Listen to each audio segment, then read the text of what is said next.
So now I'd like to ask you to join me in a very warm round of applause as we welcome Ambassador Jones to the Fireside Chat.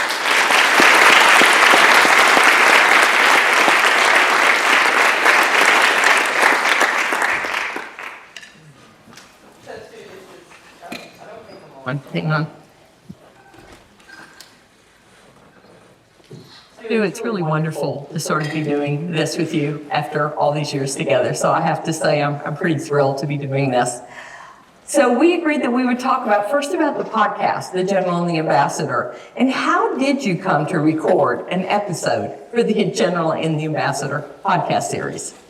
First of all, thank you very much, Barbara, for having me. It's a delight to be here. Thank you all for coming out this afternoon. I'm really delighted and honored to be with you. And especially, as you say, to have this conversation with you is especially meaningful for me and for Barbara, of course, as well. So thanks. And of course, to Matt. Thank you, Matt, for your support.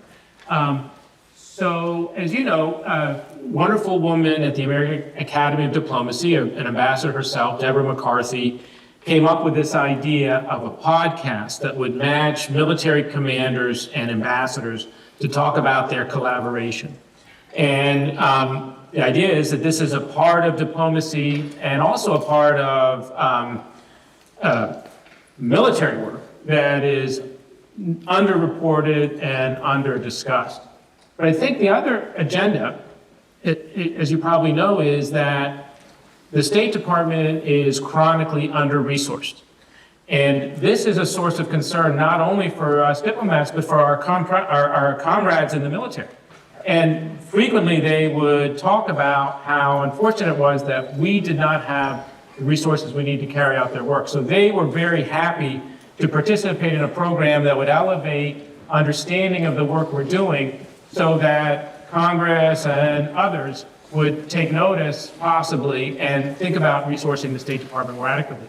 And I have to give you a shout out on this because nobody was a greater champion than you for resourcing the State Department when you were the president of the American Foreign Service Association. Thank you so much. I used to use these talking points because I was deputy coordinator for Iraq, a job that actually Stu set up for me, so thank you for that.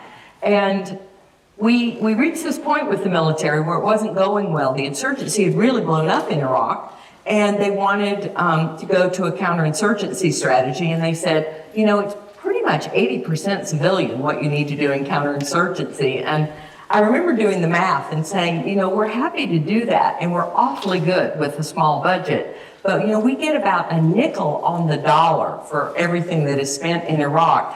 You know, the rest of it goes to the military, and we can't deliver 80% of the solution on 5 cents on the dollar. So you're so right about being under-resourced and how often the military really wanted us to have more resources. General Mattis once said, and I had Post-its that said this for years, so he's in congressional testimony, if you don't fully fund the State Department, then I'm going to have to buy more ammunition.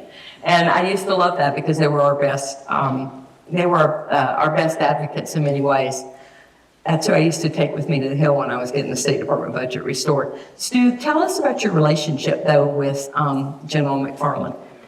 So I was I just hit the jackpot when General Saul McFarland was assigned to Iraq. Not only because he's a magnificent military commander and gifted and brilliant, but also because he was really steeped in Iraq. He'd been in Ramadi in 2004 and 5, right after I had been in Ramadi. And he was actually the architect of the Safa, which was the original Sunni resistance to the Al-Qaeda, which proved to be really effective in ultimately defeating Al-Qaeda. So when Sean came in, he had a deep background in Iraq, and he knew all the history of what we had been through in the counterinsurgency. And now, of course, we had the new problem. So one of the things I find most riveting in the podcast is when you describe what it was like when you arrived in October 2014. So you arrive at the U.S. Embassy in Baghdad as U.S. Ambassador, and some parts of it are really good because they really want to see you, and some parts are really tricky. Can you just sort of recreate what it was like in your first month in Iraq?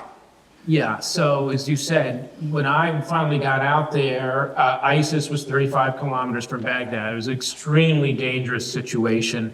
There was the international media coverage was hyperbolic, extremely panicked. The White House was very concerned. And again, whenever you talk about these specific episodes, it's always really important to contextualize what has gone before. So here we are in Baghdad. We've got a very well-fortified embassy. It's really the most fit-for-purpose embassy in the world. But remember that only a few years earlier, our ambassador in Benghazi had been killed also by terrorists. And this had been a searing experience for our colleagues in the Obama administration. And I know that President Obama was extremely concerned for the safety of the embassy, of our team. This is something he expressed to me before we came out. So one of the first things we had to do is the White House just said, you need to shrink your team. You need to get this. So we had what we called ruthless cutting. And we said, okay, if you are not part of the fight, if you're not part of the humanitarian response, or you're not part of solving the economic crisis, because everything was collapsing in Iraq at the same time, then you're going home. And of course, nobody wants to be sent home. Every agency in Washington wants to be represented in now what is the biggest show in the world.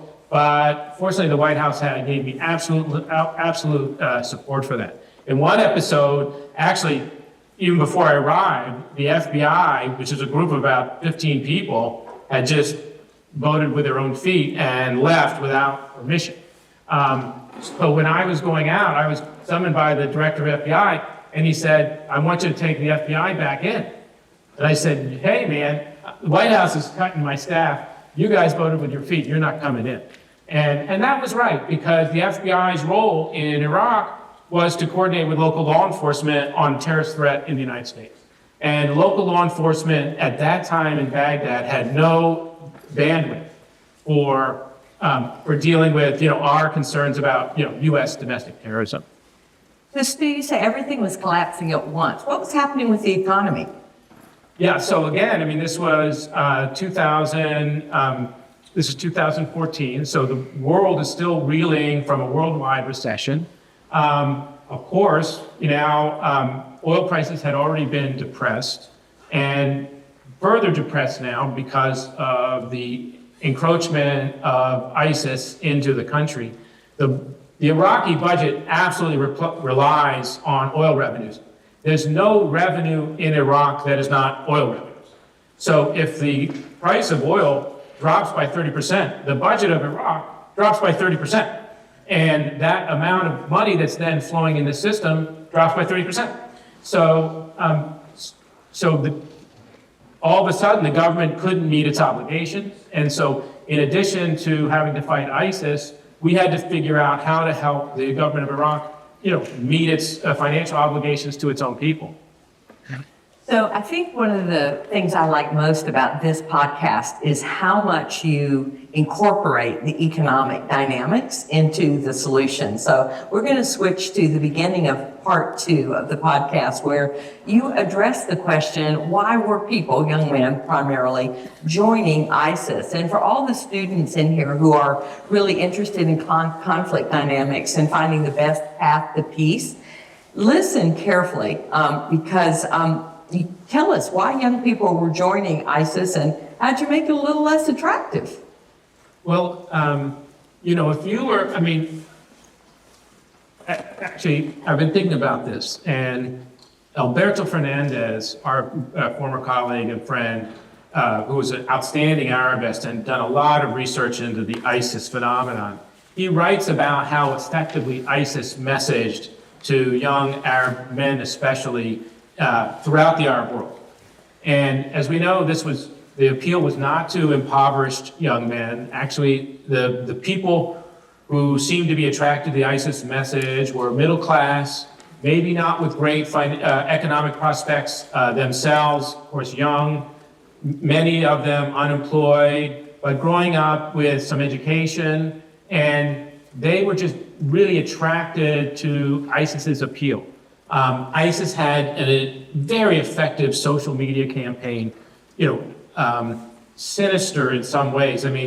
There was one one video, of course, everybody knows that, I mean, maybe things have moved on in 10 years, but at that time, the most popular Facebook videos were about cats. And sure enough, ISIS had a cat video that feeds into a recruitment message for ISIS. So, and so I just, we all just imagine all these young men in Egypt and Syria and Saudi and Kazakhstan and Uzbekistan, sort of with not great economic prospects, with, really interested in social media, maybe sitting in the basement on their laptop, and they see these advertisements. And what do you get if you join ISIS? You go to Syria, you get a house, you get a gun, you get a car, and in many cases, you get a wife. So everything that these guys could possibly want, this is the adventure of a lifetime and an opportunity to really elevate your status and have an adventure. And you can see how, in an Islamic context, it made a lot of sense. And I have sympathy for these young men who sort of succumbed to this appeal. We know that the mastermind of the ISIS social media was actually a Brit, and with 28-year-olds, but with extensive social media experience. And he worked out of Raqqa, and he would put together these videos. But anyway, so I want to go back to Alberto real quick, sorry, not to guess, but he said the essence of ISIS's appeal was agency, getting you to respond, urgency, come now, victory, because we're going to win, and most importantly to me, authenticity. And the message to these young men was really authentic. And you can imagine the challenge for us in the U.S. Embassy and the U.S. State Department and all the intelligence apparatus.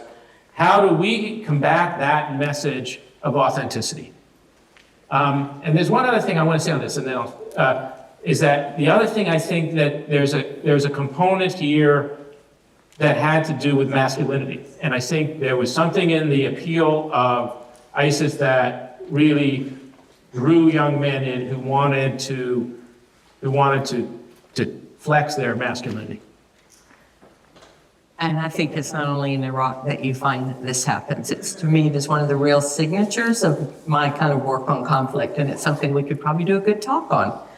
So, Stu, how do you fight back against cat videos and really effective social media that offer kind of everything that you could want? How'd you go about it? We learned a lot, too slowly and haltingly. We got a lot of help from the Arab states in the Gulf. The Arab states in the Gulf quickly said, you're not doing this right. You're not very effective at this. You need more Arab voices. You need to understand better where these young men are coming from. And they weren't great at it yet, but they were ahead of us. And so we were able to learn those lessons. And I think, too, we did, in some cases, dismantle through military means the creation, the factory of this social media in Raqqa. So that individual who I mentioned, he did not survive the war. And then also we just had to get our side of the story out. Even without the art of social media or without the sort of we just had to speak plainly about the dangers of ISIS, the costs of ISIS. I was with Professor Ghazi's class a little bit earlier, and this comes out very clearly in her documentary on Mosul. Once ISIS came in to Mosul, maybe initially in those early days of the ISIS invasion, there was a sense in Mosul that, the government in Baghdad isn't listening to us.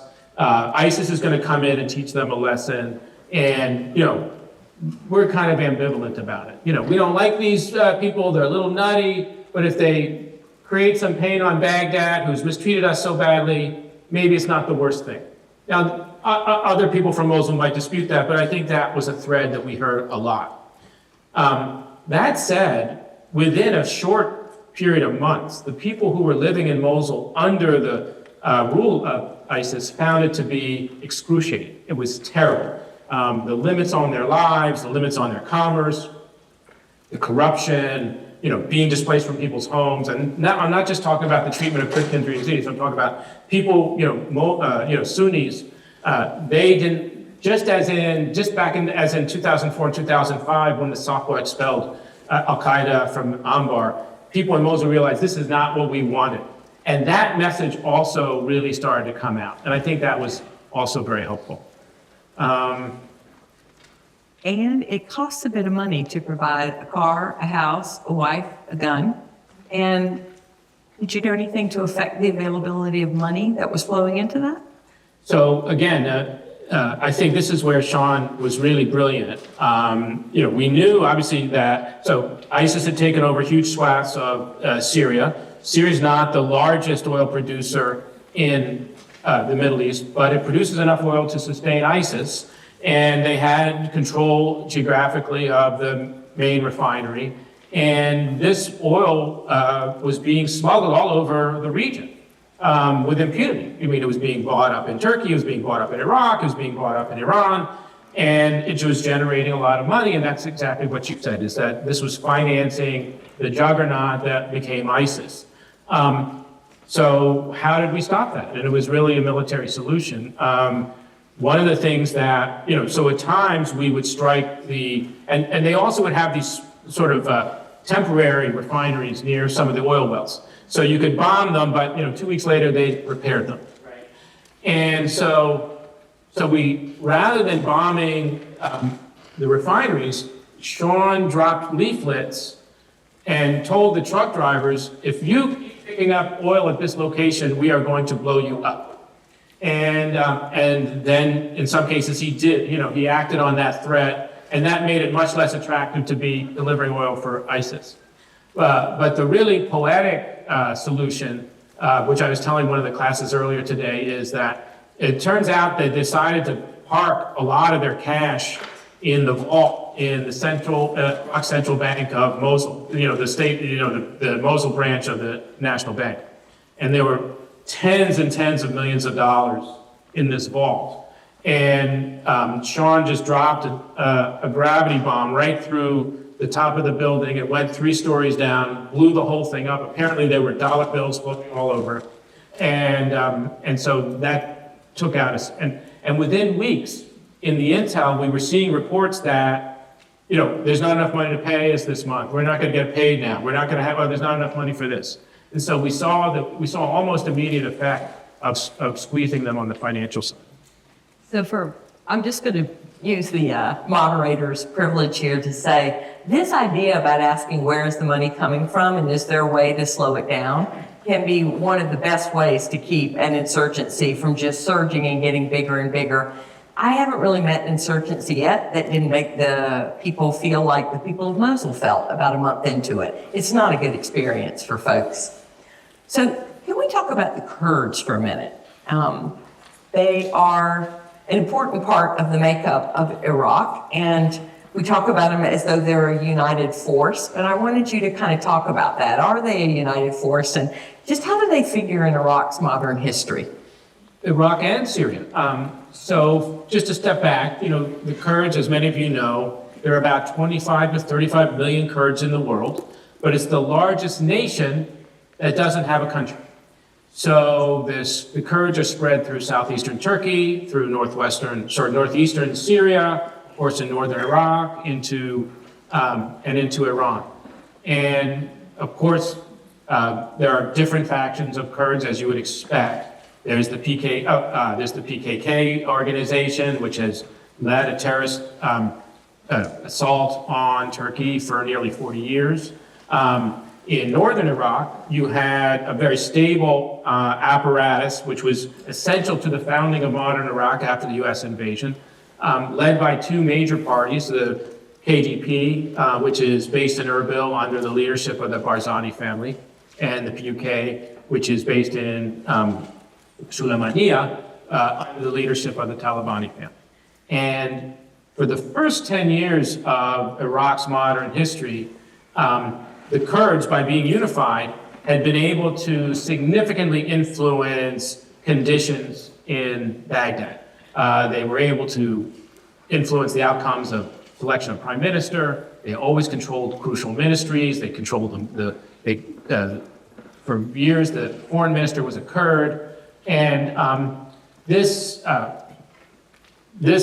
were never satisfied. This was effective for them, but they were ultimately not satisfied because they had aspirations to be their own country. And Masoud Barzani, who's descended from a very distinguished family of Kurdish leaders, his dream in life was to make, before he dies, he wants that part of northern Iraq to be Kurdistan. And so there was always a stress between the Kurds and Baghdad because, of course, enormous oil wealth in Kurdistan. But it's, again, it's a separate culture. Before 2003, of course, when Saddam Hussein was the leader of Iraq, every Kurdish student learned Arabic in their schools in northern Iraq, in Kurdistan. After 2003, the schools no longer taught Arabic, they teach English. So if you talk to somebody who's gone to school in that period, you say, hey, how's your Arabic? They say, I don't speak Arabic. So having that be part of the country is deeply problematic. But what's really problematic is when there's a division between the Kurds. And one of the things that I think, again, we haven't talked about the influence of Iran yet, and that's an essential part of this chapter. But the Iranians effectively drove a wedge between the PUK and the KDP. They turned on each other, and this caused them to lose their precious leverage in Baghdad, and really led to political chaos in Baghdad during this period. So I'm so glad you raised the impact of Iranian disinformation on dividing the Kurds and other things. And I wanted to ask you to talk about the trajectory of Iranian disinformation. Is this still a problem for the U.S. and allies, or has it been solved in the intervening decade? So obviously, the last 6 months have been a terrible period for Iranian influence in the region. And it's sort of shocking how quickly that influence has been reduced. But it's a country of 100 million people. It's an ancient culture. It's sitting on a ton of oil. Iran is not going to walk away from what it regards as a central role in the region. So this is a problem that'll have to continue to be worked on. The central plank of modern Iran's government is destruction of Israel and opposition to the United States. That's their DNA. This is what the Ayatollahs have handed down to each other. This is the supreme leader's animating idea.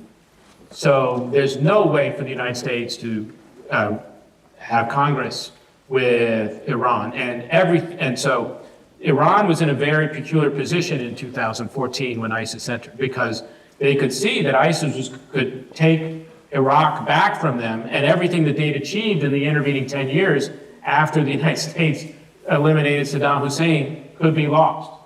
So they were elated when the United States came in and offered airstrikes and military support to the government of Iraq. But they didn't want the United States to be so successful that it also reduced their influence in Iraq. And so the Iranian playbook, brilliant.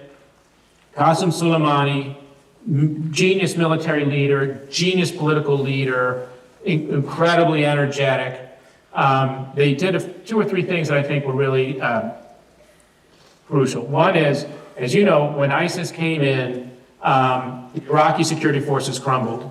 In Mosul, young men, young security forces members were taking off their uniforms and running through the streets in their underwear, not to be associated with the Iraqi security forces because they knew they'd be killed. So with this collapse of the Iraqi security forces, which really should have been anticipated but wasn't, Ayatollah Sistani, the supreme religious leader in Najaf for the Iraqi Shia, issues a fatwa and says all Shia young men must come now and rise to the defense of their country. So any young man joining one of these newly formed militias was operating under the fatwa, under religious guidance. But of course, who's going to organize these militias? How are they going to get? And this is so Qasem Soleimani brilliantly steps into that void and provides these militias money, guns, military guidance, everything. And he mobilizes his cadre of loyalists and associates in Iraq around this venture. So Hadi al-Amri, who had always been an operative for Iran throughout the early, modern period of Iraq, he became the head of this Hashd al-Shabi, and they create this apparatus. But rather than being, so it goes from being sort of a Minuteman, sort of defense of our country, now to being a tool, another proxy tool of the Iranian government, which is a disaster, of course, for the United States. But the other thing that the Iranians did was they encouraged the government of Iraq to let the United States come in, carry out airstrikes, carry out the military mission. But meanwhile, their message the whole time was, the United States is not on our side. The United States is really on the side of ISIS. The United States is speaking with forked tongue, and don't trust the United States. So even Sunni leaders, and this, by the other thing, again, because of their economic influence in Iraq, the Iranians controlled, all of the radio stations outside of Baghdad. They just had this media apparatus that they could control with, through bribery and coercion. So the constant message was, don't believe anything the Americans tell you. If they're hitting an airstrike, they're probably not having any impact. And this was a really difficult challenge to contend with in Iraq during my time. I would go on television, I would talk to politicians, I got famous people to vouch for us, but it was a constant challenge to push back against that Iranian message. So the people of Iraq heard constantly that the U.S. wasn't really seriously in the fight. Exactly, right. So you brought in a secret weapon. Tell us about that. So what happened was, again, you have to contextualize this sort of what had happened. So the United States had decided that, everything we'd been doing up in Iraq until that point had not been that successful, our development efforts, our nation building. So the military was very, very wary of getting pulled into a mission that went beyond their fundamental, what they signed up for, which was airstrikes, equipping, and training of the Iraqi security force. When no mission creep, that's a line, that's a term you all have heard of before, no mission creep. So when I went to the Pentagon, I said, listen, I really need a military spokesman to explain the impact of these airstrikes so that the Iraqi people will understand that we're having an effect. And they said, no, that's the embassy's job. And, we had a lovely spokesman at the embassy, David Rance, my good friend.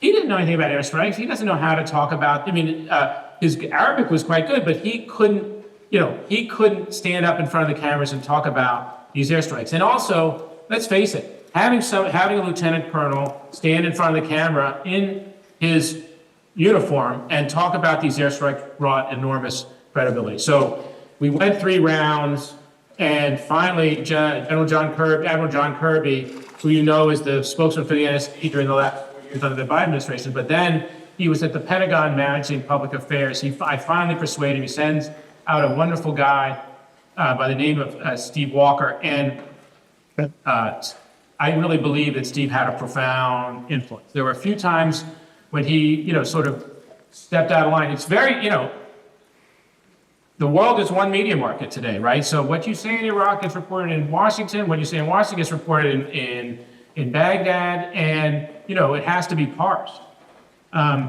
Washington wanted you to say you were in a very limited role and you'd hardly notice we were here. And what you needed to tell the Iraqis is we're making a difference. We're in the fight. Yeah, well said. It's hard to thread that needle. Yeah.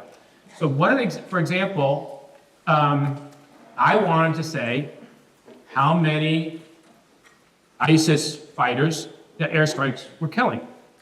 At that time, Secretary Hagel, who of course was a decorated Vietnam veteran, says that sounds too much like the reports that used to be on the nightly news in the 60s, where the Pentagon would give these death tolls and they weren't, and it turned out not to be accurate and it was misleading and it cost credibility to the Department of Defense. And he wasn't wrong, but I wasn't wrong either. And we needed to tell the Iraqi people what was happening out there. We need to show them. That's the other thing that Steve did. He brought that media apparatus, and so he was showing some of our airstrikes on Iraqi national TV. You know, he would show the rocket coming out of the air and hitting ISIS targets. And I think that was what was really to the extent that we were able to turn the story, that was essential. All right, I'm about to ask the last question. We've got these bright lights up there. Would you raise your hand if you think you've got a question for Ambassador Jones? Wonderful. I'm going to get you to go ahead and start making your way to the microphones as I ask this last question. And then we'll turn to you. So they're on either side, whichever one is closer.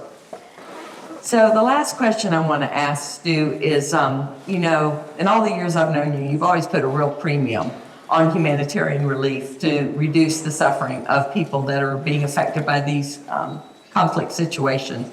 You give really high marks to the humanitarian effort that Lise Grand led in Iraq. And I wondered if you could tell us what about her approach you thought really worked well for all the aspiring humanitarians that are here with us.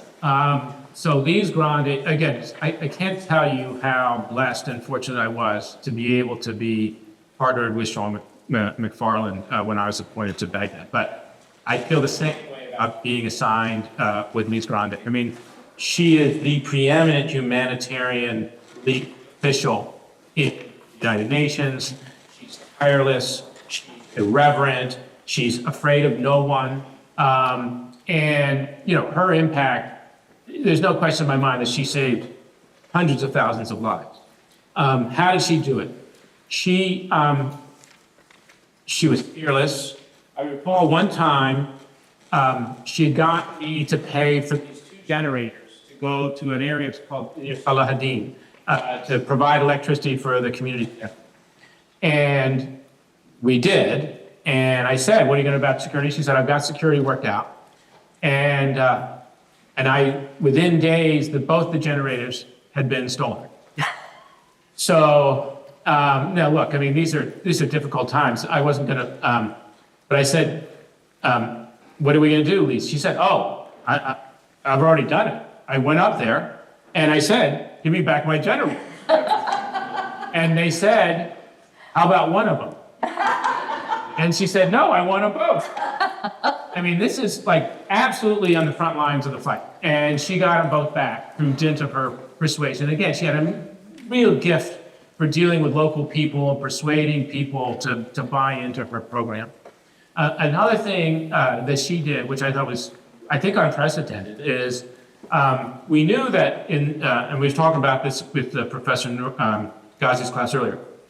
We knew that when the Iraqi security forces started to enter Mosul, that there would be enormous numbers, if we were lucky, if ISIS wasn't able to contain them, that there would be large numbers of displaced people being pushed both into the south, which is a very dry and unforgiving region, and to the north, which is the Kurdish space.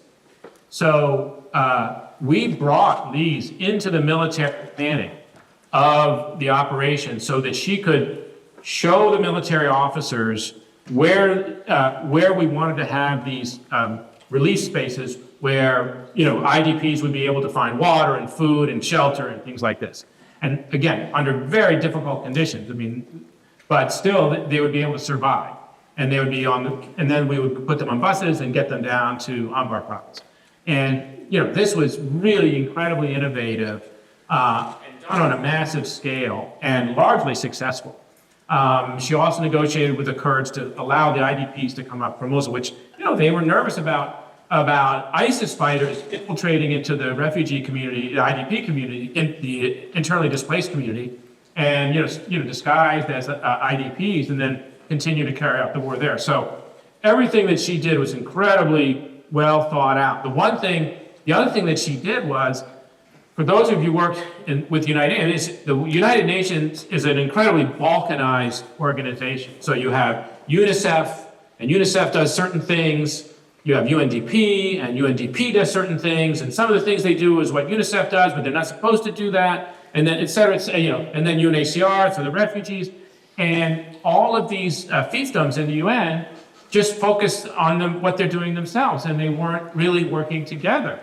And, early on, when she arrived, I said, look, this isn't working. All these UN groups, they're not talking to each other. And with it, she got them to work together, or they left the country. I have to say, Lee was so unpopular in the United Nations that when she got back, she couldn't really get a job. And what we did was, by then I'd come back, as you said, as senior bureau officer in the Bureau of Middle East Policy. So we had a donors group for Iraq at that time. This would be, 2017. And we created a State Department award that we gave to her at a meeting of all the donors. We just made up the award, and we made a beautiful trophy for her, which is about half the size of this table, about the size of this table, so that the UN would know that the donor community, whatever they thought, the donor community thought Lee's Grande, It's very creative. Thank you very much. We're going to start with questions now. Yeah, sorry, go guys. Can you tell us your name and maybe what year you're in and what your major is, and then ask a question? Hi, my name is Andrew Pruden. I'm a master's student in global studies. So as ISIS is for the most part defeated, and we've kind of given up on democratization and nation building in the Middle East and transitioned to the Indo-Pacific and near-peer threats, what would you define as the major U.S. interests in the Middle East over the next decade or so? Yeah, wonderful question. Thanks. We were talking about the pivot to Asia earlier today, and my line on that comes from Bill Burns, the former director of the CIA, former Deputy Secretary of State. And I said, Bill, how's the pivot to Asia going? And he said, well, the Middle East is not cooperating. And I think we can expect that to continue to be the case, that many of the challenges and problems that still face us in the region in terms of what's going to happen now with Syria, but also economic development in Egypt. And of course, Gaza is, at a new and crucial position. I would say this, there's enormous economic opportunity for the United States and for the Middle East in cooperation on new technologies. If we talk to leaders of Saudi Arabia, UAE, Bahrain, Qatar, what they want to talk about is the revolution in artificial intelligence. They want to be a center of manufacture for AI semiconductor chips. They want to be a center for data centers, and they also want to be a center for space. And when you talk to people in the technology space, so some people think, oh, is that realistic? I was talking to the director of the Office of Technology Cooperation at the State Department. He said, this region is uniquely suited to take leadership in this space. Of course, they want to cooperate with the United States because the United States has superior technology for now. But if not given that opportunity, of course, they will turn to China. Meanwhile, they have unlimited capital to invest in new technologies, new facilities. They have space because these are countries that are largely not populated in vast swaths. And they have the policy focus to prioritize this in a way that other countries would not. So I see this as a golden opportunity for the United States to talk to those Arab leaders about something they actually want to talk about, and to grow our cooperation in one of the most exciting areas of the economy. Now, we talked about Iran. Iran still poses a threat to this region. They are still looking for security guarantees from the United States. If we were to proceed down this path, this would be a strong incentive for the United States then to bolster security guarantees for the region because, of course, it'll be an important center of technology. And of course, we all know about the need to diversify the manufacturing of semiconductor chips because most of the most advanced semiconductor chips today are made in Taiwan. You know, I realized when I introduced Ambassador Jones, I failed to mention what he did after he left the State Department. He was kind of a partner in Bechtel and the president for regions and corporate relations. He's currently the president of the Middle East Institute. So if you want to follow this line of thinking, you can probably go onto that website and tap right into that. Thanks for that question.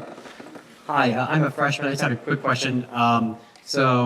From my basic understanding of U.S. foreign policy, one of the criticisms, people are critical of the foreign policy of the Obama administration. They have this talking point that ISIS came to be out of the vacuum the U.S. left when it withdrew from Iraq in 2011. What are your thoughts? Do you think the withdrawal from Iraq in 2011 was that a mistake? Should have been handled differently? What are your thoughts on that? Yeah, that's a really good question, and of course it's going to be debated for generations. To be clear, ISIS grew out of the vacuum created by the civil war in Syria, which rests fully at the feet of Bashar al-Assad and his inept leadership of Syria. So full stop there. But certainly the collapse of the Iraqi security forces, certainly the ability of ISIS to come into Iraq without any impediment, just to rush through Mosul or rush to get to 35 kilometers from Baghdad within a few short months. That reflected the collapse of Iraqi institutions, which it is true the United States had been working to foster and to sustain until we withdrew in 2010-11. The fact is, they couldn't wait for us to leave. That's why, they couldn't wait to dismantle these institutions. And if we had stayed, we would have been in a situation with the Iraqis that was increasingly untenable. The first thing that Nouri al-Maliki, the prime minister of Iraq, did was to dismantle the Safwa, which would have been the bulwark against the invasion of ISIS into that country. Now, in fairness, no one predicted ISIS, but it's not a huge leap to think that under these conditions there's going to be a successor to Al-Qaeda, right? So, so blaming U.S. withdrawal, how long can you stay in a country when the people are demanding that you leave? And the fact is we did maintain a small presence. We maintained a training presence of 500 forces. We continued to train the special forces of Iraq. And fundamentally, it was those special forces that were the only Iraqi forces that were effective in fighting ISIS at a terrible cost in casualties. Didn't we also see a weakening of the Iraqi army by Maliki's purge of Sunnis and replacement by Shia cronies? And after a while, the institution lost its integrity and it was vulnerable to collapse. And then it is also argued that the Sunni leaders who were purged, some of them find their way to ISIS, and they're damn good at intelligence and military strategy. Well, yeah, exactly right. And so all those things, and the parallels with what we saw in Damascus, everybody was so amazed how quickly Damascus collapsed. It was the same thing. Yeah. The military institutions just withered under corruption, poor leadership, lack of dedication, lack of vision, and it just collapsed. It's a great question, though. Thank you. Yeah, it is. Hello, my name is Anthony Pecco. I'm a freshman and I'm a peace, war, and defense major. So what I just kind of wanted to ask you is, during your time as, U.S. ambassador, who is the most, influential world leader, excepting the President of the United States, that you were diplomatically engaged with? And how did their worldviews differ from what we kind of think over here? Yeah, great question. So, well, honestly, it's not the answer you're looking for, but the person who made my work easier than anybody else was Vice President Joe Biden. So during this crisis, President Obama sort of assigned Biden to the Iraq file. And Biden, he of course was historically tied to Iraq, had visited it many times, he knew it well. He knew a lot of the players, and he was extremely supportive to me and to Sean McFarlane and to Lise Grande on the humanitarian front. At one point, after the collapse of Ramadi on our watch, I asked him to please start talking to Prime Minister Abadi to give him confidence of our support, our sustained support. And for the first Sunday of every month, he would call a body and they would talk for maybe 90 minutes. And it was a personal conversation. It wasn't policy. It wasn't, how many bullets. It was, how are you doing? How, what's working, what's not working. And a body really valued those conversations. Vice President Biden did the same thing with Masoud Barzani. We had a hard time persuading Masoud Barzani to allow the Iraqi security forces these are the southern forces, these are the mostly Shia fighters, to come into Kurdistan to pass over the river, the Tigris, to enter Mosul. They had to pass through the Peshmerga lines, the Kurdish lines. And Masoud Barzani didn't want to do it. And we couldn't do it without. We needed this. And so we brought the vice president out. He met with Masoud Barzani. He asked Masoud Barzani to do it. And Masoud Barzani agreed. And he said, of course, if you're asking me to do it, I'll do it.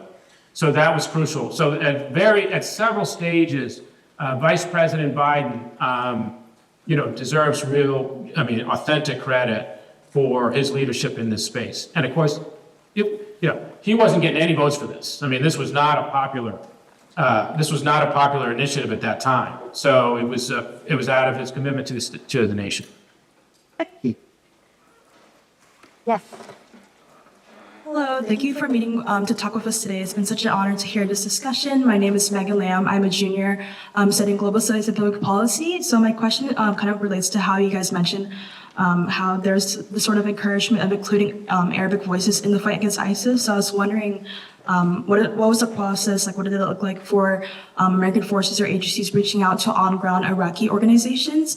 And what were the insights that you guys were able to gain from that? And Yeah, it's a really good question. So I'll answer it two ways. One of the things that we were asked to do early on was to try to reconstitute the Sahwa, which had been this Sunni resistance force that had been so successful in 2004 and 5. And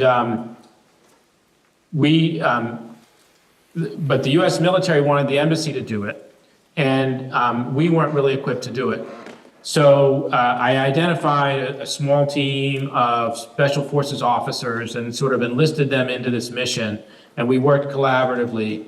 Now, although Prime Minister Abadi gave us permission, it was clear within weeks that the Iraqis were never really going to let this happen because they were afraid any weapons that we gave to Saqqa would end up in the hands of ISIS. But that outreach to the Sunnis was essential and unfortunately ultimately not successful. Alternatively, one of my favorite episodes in all this, I was telling it to the earlier class, is that when we were carrying out our airstrikes, we were very well coordinated with the Iraqi security forces. The military-to-military coordination was really quite good. And we were able to make sure that when we carried out an airstrike against ISIS, that there wouldn't be a friendly fire incident, that there'd be no Iraqi security force units in that space. And again, now we take it for granted, but at that time, 10 years ago, these precision-guided munitions were still fairly new technology. So they were still stunning and amazing. So, but the problem we had, as we talked about before, there's the Hashd-e-Shaabi, the Iranian-supported militias. Now, the Iranian-supported militias all wanted to be part of the fight. They wanted to get political credit for beating ISIS.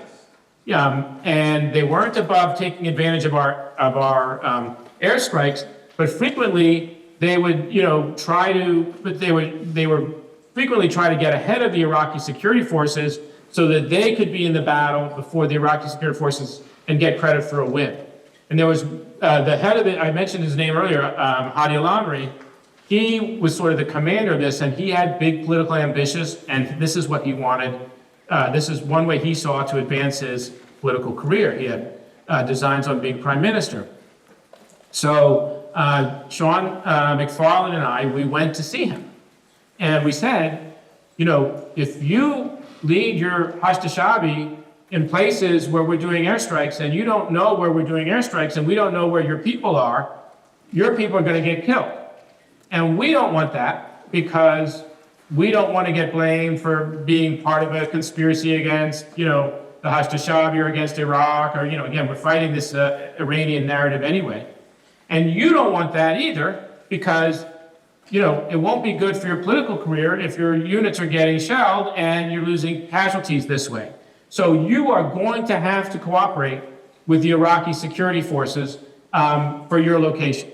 And if you don't do that, there's going to, we can't be held responsible for your losses.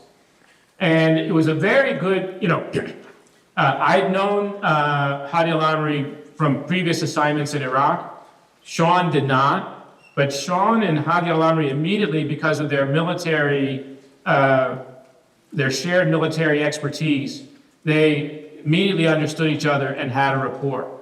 And I think that conversation, where Sean persuaded Hadi al-Amri that this was in his interest was, a profound element in our ultimate success. Excellent. Hi, my name is Wa'il Al-Abdali. I am currently a sophomore at UNC studying political science. I am from Iraq, and it's an honor to hear you speak. My question is, did you expect that the PMF and better brigades would merge into the Iraqi government after the territorial victory against ISIS? And we see now that Representative Joe Wilson is calling on the current administration to designate better brigades and some other militias under the PMF as terrorist organizations. How would the U.S. react to this, since they are merged at this point? Yeah, so of course, our objective during this period was for the Iraqi security, for the Hashd-e-Shaabi or the PMF forces to integrate into the Iraqi security forces and to have a unitary command. That's what Iraq needed. That would be good for Iraq. For reasons I just mentioned, the Hashd-e-Shaabi didn't want to do that. They wanted to get political credit for their own operations. They wanted to show that they didn't need the military. And by the way, their ability to promote themselves was very successful because as fighters, they weren't very good. They were, I would say, less effective than the Iraqi security forces after we had trained the Iraqi security forces, but they get a lot of credit in Iraq for being quite successful. So there you go. So we always wanted this integration. Unfortunately, the integration hasn't worked the way we would have liked to see because actually now instead of the professional Iraqi security forces overseeing the Hashd-e-Shaabi, we have the Hashd-e-Shaabi overseeing the professional Iraqi security forces. Do we have you? Yes. Good afternoon. Evening. My name is Will Morton. I'm a transatlantic master's student. I went to UNC for undergrad studying peace, war, and defense and global studies. I first want to thank you. It is no secret that the U.S.'s role in the Middle East was complicated when you took over in 2014. The whole era was defined by public horror through videos which we had not seen before. Abu Ghraib, Jihadi John, Paris 2015, September 11th. Every American has been emotionally impacted by the conflicts in the global war on terror, and people have strong opinions on it. In fact, amongst my generation, I see a lot of people have very negative opinions on the U.S.'s decisions. I'm still quite young, but the older I get, the more I see the need for nuance in faces of crisis. It was an unimaginably complex situation, and I thank you for your bravery in navigating it. My question is, what do you wish the average American, especially the average American in my generation, was more aware of when it comes to the U.S.'s decisions and role in the Middle East? Yeah, great question. Thank you for your kind words. I appreciate it very much. I would say, I think none of us really understood what we were taking on with the invasion of Iraq. And it was, as you know, this was a function of U.S. domestic politics. Something needed to happen on Iraq. The sanctions on Saddam were crumbling. Saddam did represent a threat in the region. Doing nothing was not an option. I think we can now look back with 20 years of hindsight and say that, the invasion of Iraq did not bring the United States what it had hoped for. And it brought a lot of pain and unnecessary death. And, ironically, I mean, people say that we invaded Iraq for the oil, and here we are, we're producing more oil in the United States than Iraq produces. So it's really, futile. So learning from that mistake, understanding the costs of war, the unintended consequences of these political decisions. I mean, I can't speak for you. I mean, I thought it was not a good idea to invade Iraq. But once we invaded, I felt it was incumbent upon me to do the best I could to make it have the best possible outcome. And obviously my success was quite limited. So, I feel terrible about that. But this is what we were such a powerful nation.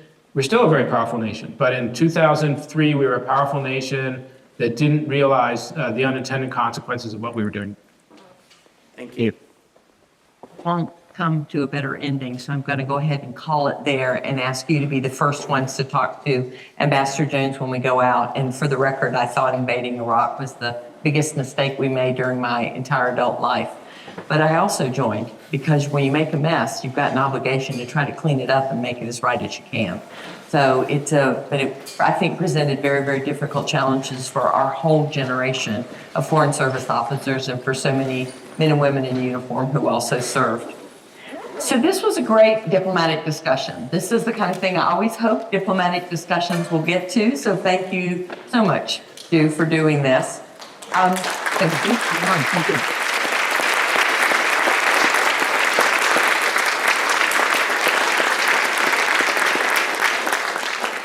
Thank you to every one of you who came. This is a marvelous turnout. I'm really grateful to all of you. A reminder, we front-end loaded the diplomatic discussions because once you do spring break, all your papers are due and you don't come anymore. So we've got next week, February 20th, we'll have Peter Schwartzstein coming and talking about environment and conflict. So stay informed, follow us, our website, our social media, our great newsletter. There is a reception afterwards. We know people enjoy pizza. If you'll just give us a moment, Ambassador Jones and I will take off our mics and go out and get set up, and then grab a piece of pizza and come around and talk to them. A big thank you to the American Academy of Diplomacy for being our sponsors tonight. To Stu, to everyone here, thank you all for making this a wonderful event. Thank you very much. Thank you.